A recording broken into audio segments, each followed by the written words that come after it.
So the small disclaimer that I'm going to give you is that this presentation for the next 45, 50 minutes or so is specifically about going live, doing live video.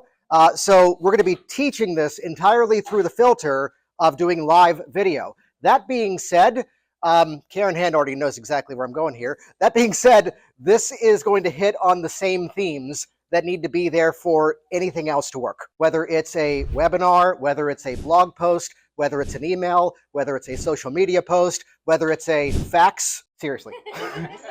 I still have a fax number, by the way.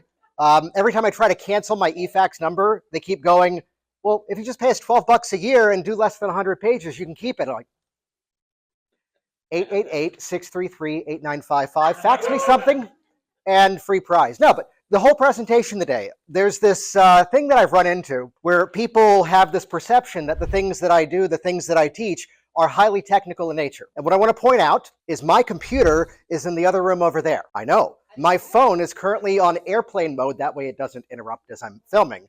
But there's no tech that's going to happen in this room during this presentation. I know. But here's the reason why. We're going to be diving deeper into the psychology that has to be there for anything to work. There's this resurgence of a myth that's best illustrated by something that I saw growing up all the time. My parents were wedding photographers, and here came the photography magazines that would come in, and it'd be about the time of late August, early September, the magazines would start to come out with the new headlines. What the pros are using. What is September? A few months before Christmas. I was born on September 28. I just realized something about Christmas. Hang on. Anyway, back on track. So it's the fact that the myth becomes, if I have the same camera that the professional uses, if I have what they have, I can do it just as well. And at one point, before my parents retired, their best performing marketing piece was this thing that was written that just simply said, just because the photographer has a nice camera doesn't mean they know how to use it. It was extremely effective. I wrote it. So I'm pointing this out because we can go off on that tangent at times as to this software versus that software. I run into this where people see that here's projects I do with a specific software company and awards that they've given me, and they go, oh, but I don't use that. Okay. And it's where we often fall into this belief system that if I just have the right tools, if I just have the right thing, I'm going to be good to go. Yet you could have the most gorgeous design in the world, and if the messaging isn't dialed in, if the embedded psychological principles that have to be there to move somebody from stranger off the street to raving fan testimonial with a very nice payment in the middle of that journey, if those things are not in place, you're wasting time, you're spinning your wheels, you're wasting money. There's one illustration of this that I need to stop talking about, and I'm going to not reference who it is specifically to keep things fair, but it was a designer that I connected with years ago and was in for about a $36,000 investment by the time we were done. And he designs album covers for a well-known singer. And I will not say who it is, but it is somebody who gives love a bad name. But we won't say who it was. We'll say Jay Bon Jovi. That's too obvious. John BV. Let's go with that. That seems a little bit more anonymous. Gorgeous website. Looks phenomenal. The color scheme, I should have known on this one. It's the wrong shade of purple. Why is it already that funny? But it did not fire off what it needed to fire off. And I'm going to keep this presentation PG-13, which means I get to use one F word once. You can't find the fucking buttons. You can't make the sale if they can't figure out where to actually go. So here's this gorgeous thing that the big promise of all the tech, the big promise of all the right things.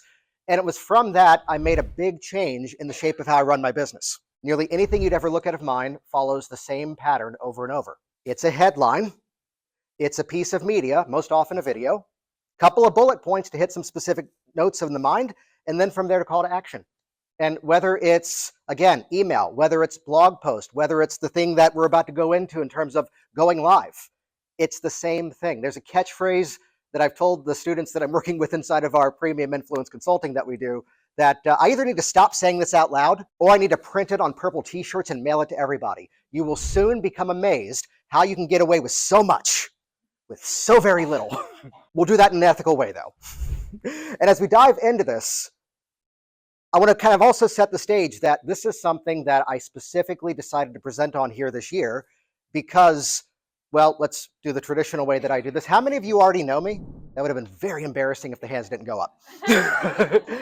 But the reality is, that was not by accident. That was not by hoping and wishing. That was not by, landing in the right place at the right time. Yes, there's been some moments of that nature, yet it's not strategy. In the words of Will Ferrell, dressed as George W. Bush, it's strategery. I looked around years ago and I went for the specific audience that I want to speak to. There were certain assets that they had. Best-selling book, got one of those. Working on another one, but apparently it takes like 12 weeks to write a book, so I'm just putting that off to the side there. The other thing would be, okay, TED Talk. Okay, what do I have to do to make that happen? And the quick story behind how I got that was, this is going to be a theme of today, pattern interrupts. I broke their application process. I found this one event. Meanwhile, I'd paid a virtual assistant to research all the different events in my immediate area within a good driving distance. And then I found one in Pennsylvania that the theme was human connections. And I dig around on the website. I see that there's a phone number for the person who's organizing it because it's part of a hospital and she works there. So I call her. Hey, I don't want to waste your time because I've got an idea that probably isn't going to be a fit. If you have 12 seconds, could I just run the idea by you? If it's a match, we'll talk. If not, I won't even bother with the application. How'd you find my phone number? You work for a public company. It's easy to find this stuff. You have 12 seconds? Yeah, okay. Your theme is human connections, the value of breaking rapport. Pauses a little too long and goes, go on. It's like, I just got a TED Talk. So how do we interrupt that pattern? How do we interrupt that focus there? I share that because these were the things I saw that there were people in the marketing space that had this award from a specific software company called a 2 Comma Club Award. Got 3 of those. And it was, again, what were the assets that had to be there to be the person within that space? This right now, by the way, is my entire lecture on crushing this thing that somebody made up a number of years ago. Somebody decided to slap the 2 words imposter and syndrome together. And around the world, to quote Stuart Smalley, actually Al Franken, it was the fact that there was a club on the internet that was trying to convince you, you're not good enough, you're not smart enough, and doggone it, people don't like you. And that became this thing that suddenly people gravitated towards this message. But think of it this way, if somebody never put those words together, we'd have a very different dialogue around it. My version of that is, when you're the person who does the thing, you're the person who does the thing. And part of it becomes, what is it you have to do to become that person who does the thing? That being said, I'll point out some very simple points at the beginning of this. Part of what I'm about to talk about involves email. Part of what I'm about to talk could possibly involve text message marketing, if that's an interest of yours. And the reality is right now, I could send out a single message and I could have upwards of 70,000 people see it in a matter of one day. However, at one point about 16, 17 years ago, I had a mailing list with one person on it, and it was me. Always put yourself on your own stuff that we can actually check it to make sure it actually works. The whole thing, hey, we sent you this email, click the link. Wait, sorry, that's not the right link. Send it to yourself first. Click every button. Oh, that's how you solve that one. I'm stalling here intentionally because I grew into a place of comfort, which was, if I have that camera rolling, or whatever camera rolling, this is actually a better camera than the one that's sitting in the bag over there, I could then produce. I can edit. My background originally was in production theater. I was backstage production theater. I was sound design. I was stage managing. And the software isn't that complicated to edit a video. And so I'm looking around to see if anyone was part. Yeah, Nathan was part of, I've become 1/3 of a partner of one very small part of HypnoThoughts Live. So I'm not sure what percentage that is, but it's the HT Live 365. And part of the efficiency of that is a matter of how do we produce it in a way that the video doesn't need heavy editing. And all we say is, when you're filming this, if you hit a point where you want to start over, no problem. Just clap so we can see it on the audio track. And that way we know there's an easy edit. So you never see that on my videos unless I've forgotten to edit that part out. But what I'm getting at is we can fall into a comfort zone where what comes easy becomes the thing that we stick with. The fact that if that video wasn't good, it's the fact that I could then replace it. And Larry's in the room at the perfect time. There's a beautiful moment in our friendship over the years where I get this amazing phone call from Larry because we were promoting a class together. And there's a moment where I held up, it's the right shade of color almost, the green book. And I said, a book that was not written, but transcribed from the classroom recordings. And Larry sent this extremely thoughtful message about how here's the parts of the book where that is true. Here's the parts of the book where that isn't true. And I'm going to publish this somewhere. That way people know about it. To which I then said, hey, Larry, reload the video. Gone. Then I also sent you a video of the meetup you did in my office in Virginia where I have you quoted by going, Dad's book was written, but not entirely written, but transcribed from the classroom recordings. And good to have you here. So the whole category, though, of going live, one take, without a net, scared the hell out of me. Anyone feel the anxiety just trickle up right there?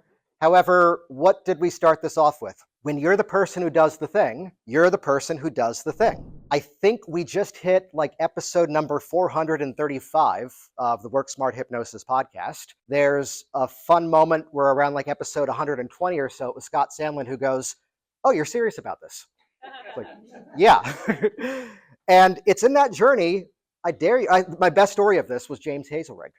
That I had James on the program at one point, like episode 140, 150 or so. And he goes, oh, it's so good to finally be invited on this. Like, James, you were in the first 10 episodes. But it was so horrible. I'm glad you forgot about it. There's that journey of, again, we all start somewhere. This is probably one of the bigger lessons I picked up from Richard Nongard, which is, oh, there's some older stuff of his online. There's some older stuff of mine where I was thicker, where the hair was thicker. And it's that willingness to be human. It's a principle that came out of former hobby and close-up sleight of hand magic called the two perfect theory. If I hold up this sheet of paper and say, stare at the green paper. No, I'm not actually going to do it. But if you stare at it and I then just sort of shake it and it turns red, that'd be a miracle. But there's a problem with that. It's almost too perfect and you start to doubt yourself. Was it actually green in the first place? And it actually removes the effect of it. If instead, again, no, I'm not doing it. I just crossed it behind my arm, and that's when it turned colors. Even though there's a moment where it disappeared from your vision because it went behind my arm, you would have a logical reason to believe that it actually happened. And even though it's not as perfect as it could be, it's more believable. So does anybody ever create something or stall at creating something or create something and never publish it because you're not happy with it? Cut that out right now. The ability to share the message, the ability to be human. And I hate this next sentence. I hate to say it out loud. Vulnerability is trending, but it's the fact that when we see the thing that is just too put on, when we see the thing that seems too polished, when we see that thing that just doesn't feel genuine at all, we tune out. So have that in mind as we go into this. I'll give the overview of the entire formula here first. Pick a channel. And when I say pick a channel, that could mean anything from different places that you're able to go live.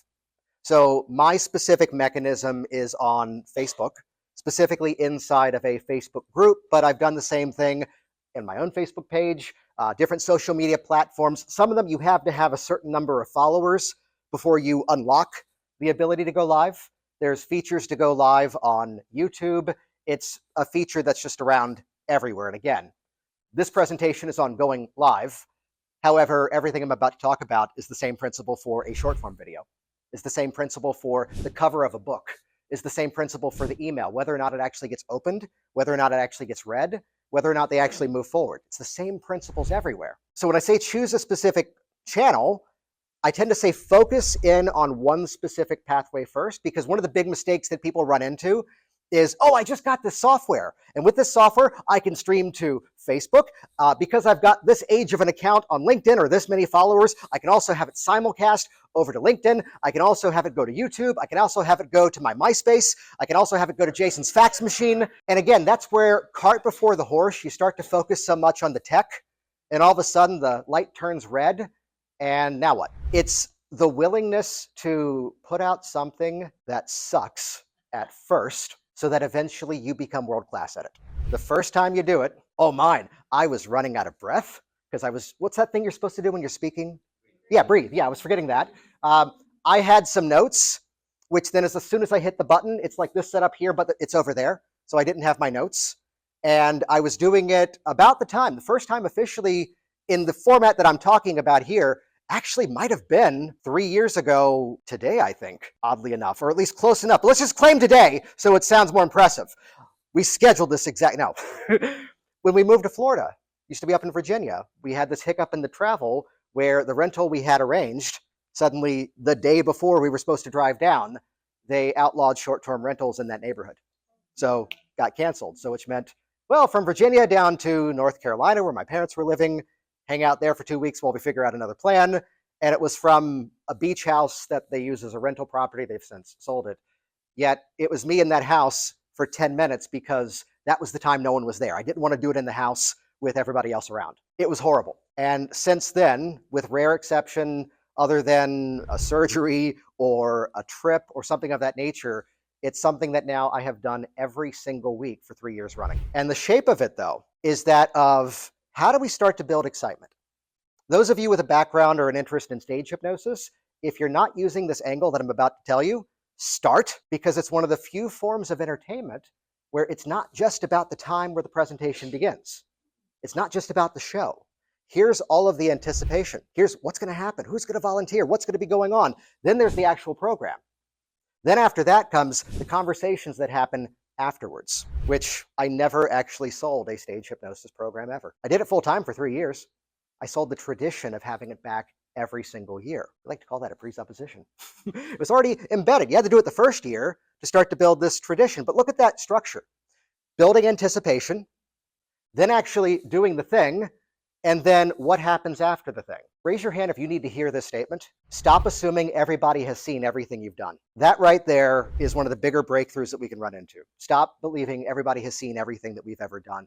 I'm working with somebody right now in more of a private consulting thing, and I go, I've seen you present.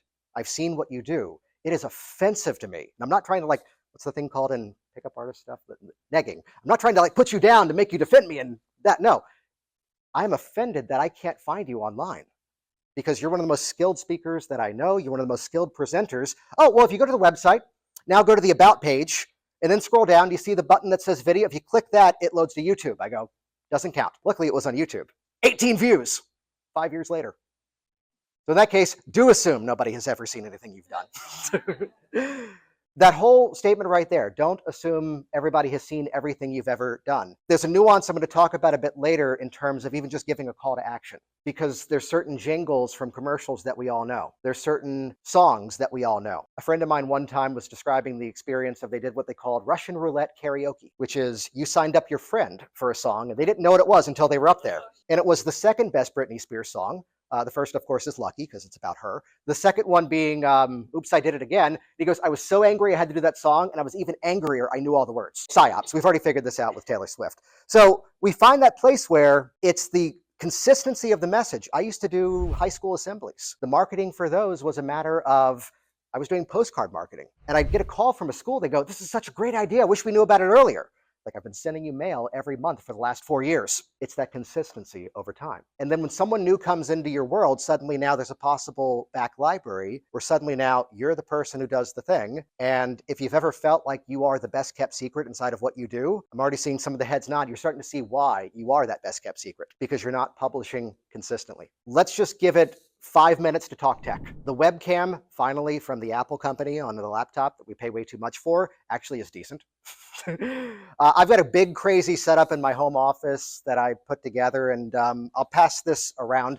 I'm recording my talks myself. I'm going to get them all transcribed and make them available. I actually already emailed this out, so if you click the link from my email, you're already on here, but I'll still pass this around. Even if you're already on my mailing list, you have to either click from my email or do this here, and that'll get you on the resources. Because I've got a whole shopping guide of exactly what I built at home, to which the best testimonial for that is Sheila Granger posts, hey, who has a thing for this? And I go, here's my shopping list. She goes, you just made $12 in Amazon residuals. Woohoo. The tech doesn't have to be complicated, and I would strongly recommend don't let the tech become a barrier. Most people's laptops now have a webcam built into it, good enough to get started. This is a better webcam. This is a better camera than most of the cameras we can now purchase. We also can just make use of anything we've got, whether it's an external webcam, anything of that nature. Sound. I went a bit nuts when I built the home studio because my accountant made the mistake of saying everything past this door is entirely business. Ooh. We ripped out the ceiling, ripped out the walls, put in soundproofing. Our Corgi Cheddar, that piercing bark just goes straight through all of that insulation. I dropped about $1,000 in new microphone setups to then return it all for the $99 Blue Yeti, which just works, and it's just done. So a well-lit space, which do you have to go crazy with lighting? No. Find a space that actually has decent lighting, do it there. So all you basically need is, most laptops right now have all the tech you need for this. Most smartphones have all the tech that you need for this. And most of these platforms, actually no, all of these platforms that have a live streaming capability, you don't need software for it. You don't, because they have their software embedded inside. It's already part of the platform. In most cases, you have to go to like the Google Chrome version of Facebook to use the live streaming functions of it. There's an amazing lesson I heard Terry Stokes talk about one time, where he was teaching an induction, and he goes, great, someone want to get up and do it? And someone got up and did the induction, but they did like 3 minutes of take a deep breath in, breathe it on out. And Terry goes, you know why you're doing that? Why? Because you're terrified to get started. The first instruction of his induction was, look at that light. I'm going to count from 5 to 1. Take a deep breath, let it fill up your lungs. All the stuff that we're doing to convince ourselves we have to get ready. Guilty. I've been guilty at times of like putting in all these slides, all these graphics, all these transitional things.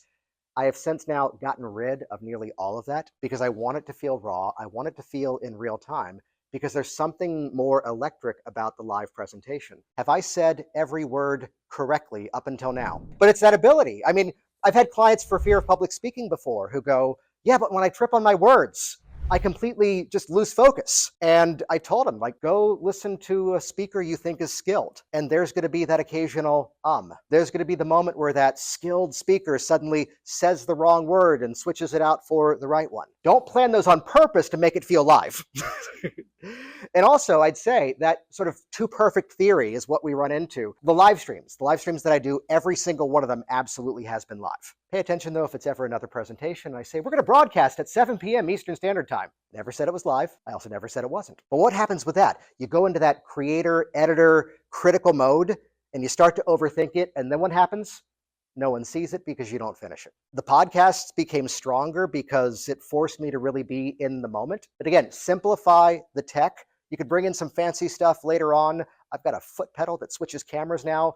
It's unplugged. It's in the closet. So the question was interaction. How do we handle that? If I'm on Facebook Live, it is taking the chat, which is really the comments underneath it, and I'm seeing those on the screen. Now, there is a software that I use that's called Ecamm Live. And with that, I can actually show the comments on the screen. If you're an Apple user, it's only for that. There's other things that are out there. If it's on Zoom, Zoom works as well. You know, I'm seeing the chat, and then they're not coming on in real time and speaking. Let me put this into a context that probably more people are familiar with. A webinar. By my definition, a webinar is an opportunity to create upwards of 12 to 25 interactions with your audience from one single event. Hey, this event is coming up on Thursday. Here's what I'm going to be teaching. If you want to sign up for it, click this link. Hey, quick reminder, this event is coming up in 2 days. Tomorrow, we're about to go live. This actually builds a system where now the people who engage with your stuff the most get the most communication from you. Because only if you then sign up for that webinar, now what do you start to get? Hey, thanks everybody for joining me. Here's those resources that I promised during the event. Quick reminder, I opened up this invitation for this class that's coming up. Here's the typical price for those people who sign up from this event. Here's the specific price. We only have 12 spots available, or it is going to go up at this specific date. I love the double deadline. Up until this point, or when the date hits. So now, my rule is I only can continue the communication if I'm providing value to you. Would it be helpful if I had a shopping list of all of the resources, of the camera pieces that I use, even the software? That just happened. Would it be helpful if I got this transcribed? Because especially when I talk about some of the nature of how you title an event, how you promote it, would that be helpful? Yeah, you're already passing it around and filling it out. You're seeing it happen in real time. And I do that not to go, haha, gotcha. I'm doing that to go, look at the structure of how I put this together. It wasn't until I told you the resources that you get that I then made the opportunity available to then say, here's how to get it. So here's the event. Hey, some people wanted to just be able to listen to the program. They didn't have time to watch the video. We made an audio download available. Click here to get it. By the way, 6 spots left. Next day, hey, people were asking about this one specific moment during my presentation where I taught a quick hypnotic technique. I actually captured that out of the entire presentation, put it over on YouTube as an unlisted video, and you can watch that 3-minute thing right now. Here's the link. By the way, 3 spots left. In my world, I am only allowed to continue to communicate as long as I'm continuing to provide value, with the exception of cart closed, time is ending there. So look at this as the structure there, because think about that question about how do I answer things in real time? In advance, in my promotion leading up to a live stream, leading up to a webinar, leading up to anything of real-time nature, by the way, I'm going to be taking questions during the presentation. Although if you already know you have a burning question you want to make sure that I address, hit reply right now, and let me know ahead of time. Here's what that's doing. I'm starting to see in advance. There's two things that every business needs more of. And these two things are the things you need, otherwise the business doesn't grow. The first one involves some air quotes. You need to generate more conversations. This is a conversation right now. I might be taking the lead of speaking because I'm the one standing in front of the room and my name was on the calendar, but this is a conversation. When a question pops up, this is a conversation. Stop looking at it as that's a TikTok video, that's a LinkedIn post, that's a blog post, that's an email. No, it's a conversation, or it's a conversation. And the whole psychology behind how do we create that pre-sold dynamic in the mind is how do we have them already mentally rehearsing the next step of the journey before we make that offer? How do we have them already filling in those gaps? So in my style, leading up to the event, by the way, anyone ever struggle with email deliverability? Like it's not going through? Yeah, get your people to start responding to you more. So Facebook, as a quick correlation, the currency of Facebook would be that, likes have a certain value, shares have a certain value, people commenting on your stuff is the gold. People hitting respond to your emails. That can be tracked by your email provider, by theirs, and they're seeing that this is a person who is opening up conversations. I give myself a rule usually, if there's only one call to action in an email, power of one. Stop giving the scattered thing that's not clear. Instead, here is the one thing you need to do next. The exception, make it rain, Jason Linett. P.S. What questions do you have about going live? Go ahead and hit reply now. That way I can be sure to put them in the presentation. Here's what's helpful about that. Anyone who's ever presented, you ever realize that about halfway through what you were speaking on is not where the audience was? You were either speaking below their level or way too far beyond their level. I'm getting the tone from the audience at the beginning, what they want, what they're expecting. This is not meant to be a name-dropping story, though it's Dr. Frederick Mao, who's one of my favorite people. It was the Australian Hypnotherapist Conference in 2019, and the joke was, oh, they got the Americans to do the opening and the closing act. He was the opening keynote, I was the closing.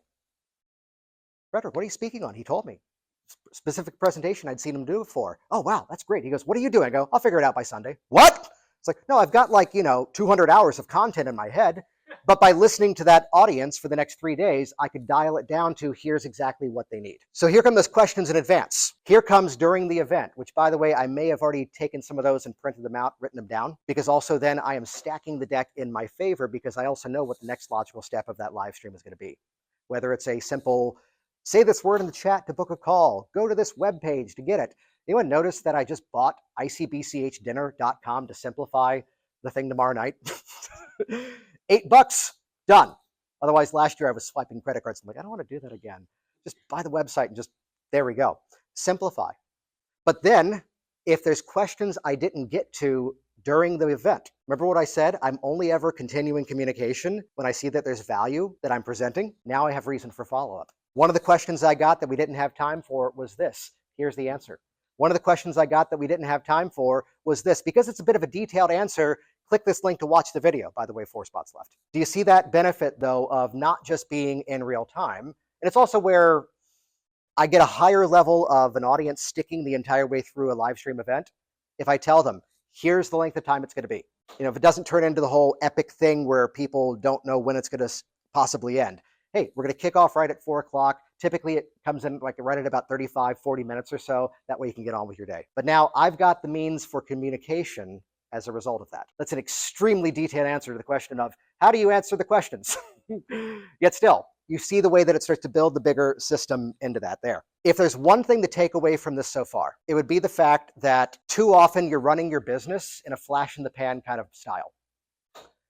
You promote the thing once and then go, oh, they didn't like it. And then you move on. This is either my most impressive resume credit or my most embarrassing resume credit. And I've got many worse than this one. There are 3 separate things that I've done over the years, all for these 3 things collected over the span of a decade, each of them total combined. All 3 of them had big periods of time where nobody bought any of it, nobody engaged with any of it, nobody stuck around for any of it. And all 3 of them I kept tweaking, refining, making improvements to, not because I'm finicky and I can't make up my mind, because I was getting that important conversation, I was getting the feedback, which is the other thing. It's where there's a great story that happened this week as Chuck is going through our consulting program, and I interviewed him on a live stream 2 days ago. And let's talk about how do we build that audience. You need to, first of all, title the event. It's not just live stream with your name. Instead, give it a specific name. Go to your email at some point and just ask yourself as you look at everything on the screen, what do I actually feel compelled to open up? What do I actually feel the desire to look at? What is it that can either make an extremely bold statement that isn't going to get you in trouble? What is it you can ask that invites curiosity by way of a question? Or what is just the way that you can just grab their attention and go, I got to see what that is? So as part of Chuck's story, he's someone who's lost about 111 pounds. Here's the specific financial win that he had in the journey with us. And this was my mistake, as much as I'm always the one going, clarity over clever. Stop trying to be way too clever with it to the point it confuses your audience and you lose the clarity and then they don't move forward. Because I wanted to go, workshop was how Chuck lost 111 pounds and made $3,988 appear instantly. And we got feedback. The feedback was not people complaining, people saying anything negative. The feedback was people weren't clicking the link, which as handsome as he is, I knew it was my fault, not his. And all it was is that my audience for that specific segment of my world, they specifically follow me in that space for business strategy. And I wanted to lead with the 111-pound loss just so we can crack jokes in the email and leading up to it going, he did that part himself. We helped with the other part. And it wasn't until the last day of it, the Wednesday morning before the 4 o'clock event that day, in the final email that went out for most of the list just to run a test, how this amount of money appeared rapidly after losing the weight. And suddenly the signups actually came in. Testing, testing, testing, and then test some more. This is also where I get the opportunity every week to throw a new headline out and see what people respond to. And sometimes, oh boy, do we learn a lesson. And sometimes, oh boy, do we learn a lesson. And it's on both sides of that. I would say too, let's talk about a little bit of technology further on this one. Copy and creative is the more technical term of what I'm about to talk about. Copy and creative. What's the creative? It could be some sort of image, some sort of graphic.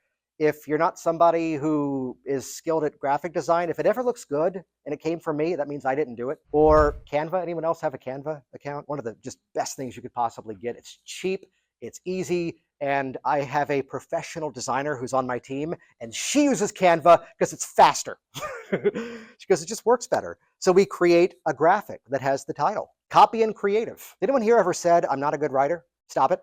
If you want to change that, let me give you a simple pattern. Now, the formula here is going to be, I still want you to be presenting something of value. You know, there's a dance to have in any sort of presentation, which is, there's 3 categories, the what, the why, and the how. And in our content on the front end, it's a bit of a dance. Definitely share the what, definitely teach the why. Yet, with the accent I have to go there, mind the gap. That we have to be aware of where is that separation between what we're about to present and where they now need you as the expert to help them out. Clear on that? So in this case, the story of anger and the story of understanding that it's not him, and one of the most, well, 2 of the most powerful words that I consistently use for headlining, titling a specific live stream, how to. In this case, I go right to how to continue to love your partner even when dementia seems to have taken over. You feel that tectonic shift as the room kind of leaned in? The formula is how to outcome without thing you don't want. How to move towards positive without away from negative. It's a very simple formula. Look at that. Already, we have a title. Woohoo. Let me teach you one of the easiest copywriting frameworks that's out there. Because one of the problems that people often run into when they're trying to figure out how to promote themselves online is they completely run out of ideas because they don't know what to say. And that becomes an even bigger challenge, because what happens is they start to second guess themselves, and then they think, I need to go off and get something else, and we fall into this trap that I just need more education, I just need more knowledge, when really, for many of us, there's not really a lack of knowledge, which is why the one thing you absolutely need is a proven framework that makes it so you don't have to guess what you're saying. And I was really hoping Bob Martell would be smiling bigger as he's hearing exactly what I'm doing in real time. I just did the pattern. It's a classic one. Problem, agitate, solution. Here's the problem. Here's why it's a problem. Here's the solution. Now, again, I need to be mindful of the gap that I'm going to create. Here's the one that everybody in this room, if you're not using this exact phrase, start using it right now. One of the biggest problems that people run into when they're trying to make a change on their own. Plug in your specialty.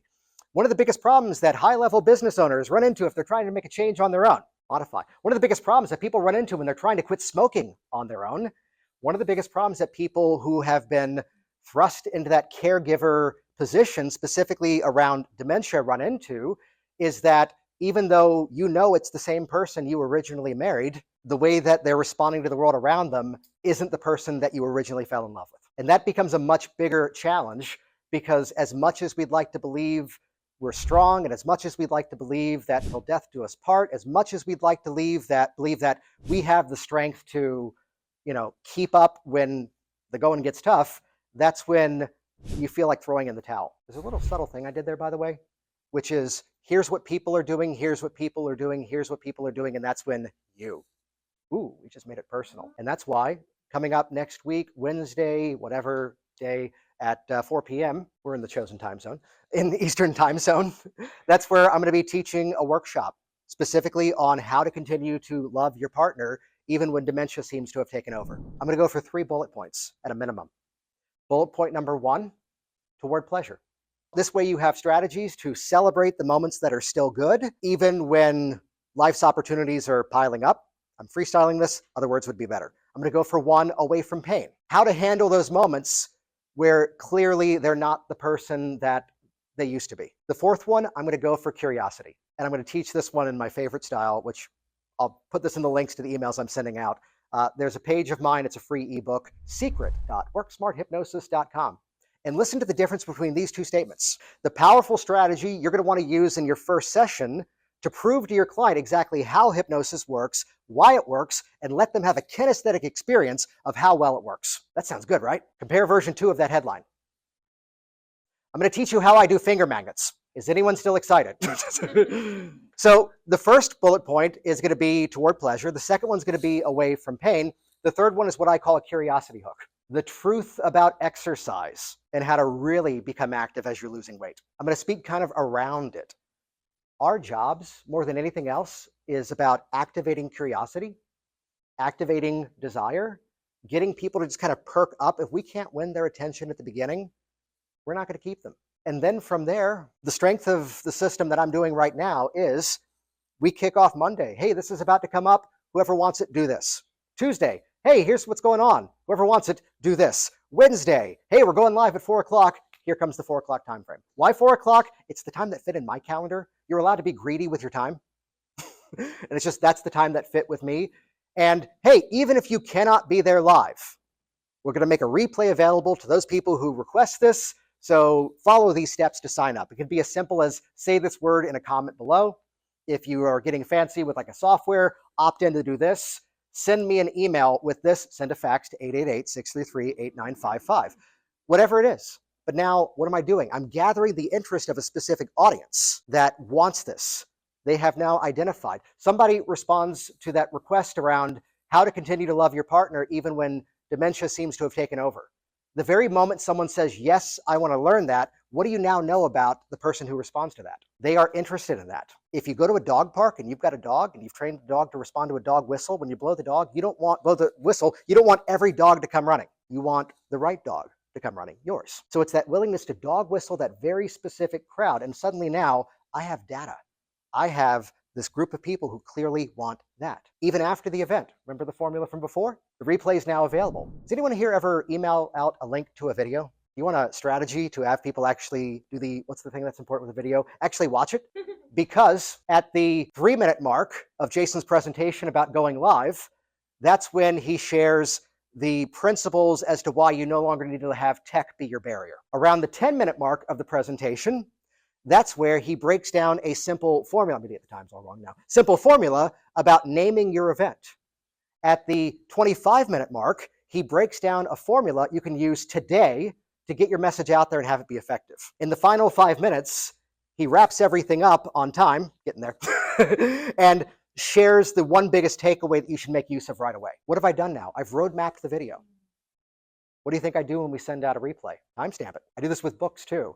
At this page, you're going to learn this. At this page, it's either the toward pleasure, away from pain, or curiosity. In terms of actually doing the event, notice that I'm waiting for the final 3 minutes to talk about what you do during it. Because how long should your live stream be? I had a vote for up to 20 to 15 minutes, as long as you are comfortable sustaining attention, which means you might do the first one for like 7 or 8 minutes. You might do the first one for 2 or 3. And by the way, all you ever need to make something more influential is the word because. And most people quote the book Influence by Robert Cialdini because of the opening chapter that talks about the study of people asking to cut in line, making copies. And most people quote that because they've only read the first chapter of that book. Hey, because I know that's something you've been fighting for quite some time, I'm going to make sure I drive directly to the point and share what you need to know in 10 minutes or less. Now it's motivated. Now it's mapped out. I'm going to make it a hard rule that I'm going to present with value the entire way through, but I'm going to go into it extremely clear what the next missing step would be. Those of you that have gone through the Train the Trainer program for the ICPCH that Richard and I do together, there's a video of mine in there called How to Upsell Your Audience Without Pissing Them Off, which is you need to always deliver upon the thing that you've promised. And for the appropriate next step where they need a little bit more assistance, then that's what becomes the next logical step. My main message here is to look at this as something that you're going to get better at the more you do it. Embrace the suck should have been the subtitle of this event, but really to look at it from that mindset of bringing that audience together. The final thing, two things that I'll mention here, is that when it now comes time to then give that call to action during the event, here's the principle to have in mind first. Earn the right to make that offer. Anyone ever feel apologetic when you're making a sales offer, inviting people to take the next logical step? Step one, all sales are about solving a problem. And as long as you are consistently solving that problem, how dare you not make it easy for them to make the right decision for themselves? Present the information they need so that then they are informed to make the right decision. Don't back down in that moment. And one little thing that this is new, I don't think Nathan's even heard me talk about this, is I've become consistent with giving the call to action in the specific live stream that I do the same way every single time. Why? Because I want you mentally saying it because you've heard it already and now you're saying it to yourself. So that's for when we do our consulting program. And the way that we kick that off is what we call a client attraction audit, which is simply put in the chat down below, put the word audit, put in all caps with a couple of exclamation marks. That way either I see it or Scotty or Kobe sees it. And here's how that plays out. Step one is about diagnosing exactly why your current messaging isn't working. Step two then is about giving some extremely specific feedback and advice on exactly what needs to change to then, well, make it actually work. And then from there, only if we're confident that we can help you out, we'll explain exactly how you can get started. And we do something kind of weird, which is that if we don't think we can help you, we won't try to sell you anything. Just put the word audit in the chat below. I have said it that way exactly many times over now. And I had someone give the feedback going, I was finishing it toward the end. I cannot sing. This might be a generational thing. Let's go there. So no one told you life was gonna be this way. How do we have them mentally rehearsing that next step? I'll share, there's two more presentations I'm doing this weekend. Tomorrow in the morning, not after OPA, tomorrow in the morning, I'm doing one on storytelling structure. How do you let your story become your audience's story? Because story is consistently my #1 pattern interrupt. I'm going to open up with a story, bring the audience into the action. Sunday, I'm doing one on the psychology of just how do we create that pre-sold dynamic. Though one quick thing, the problem, agitate, solution segment, the principle that I leave you with is frameworks equal freedom. And as soon as we have it, we now have a formula we can then rely upon. And if we know the formula is sound, we kick off with something of a level of confidence and we're ready to produce more consistently. And if you have a really good reason to change the framework, that means you become even more confident in your message because you now know what you did. I'll pass these out. These will be around throughout the weekend. I put out something new last year called Momentum, which is one part training, one part community, and one part service, where every month I deliver to you a ready-to-launch marketing campaign you can plug into your business right away. Taking out the guesswork of what to say and how to say it, solving the problem of consistency with your audience, and putting it out there in a templated format, which is just simply fill in the gaps, make it modify for yourself. One sale recoups it all so much more. And check that out. There's a special invite only for this weekend.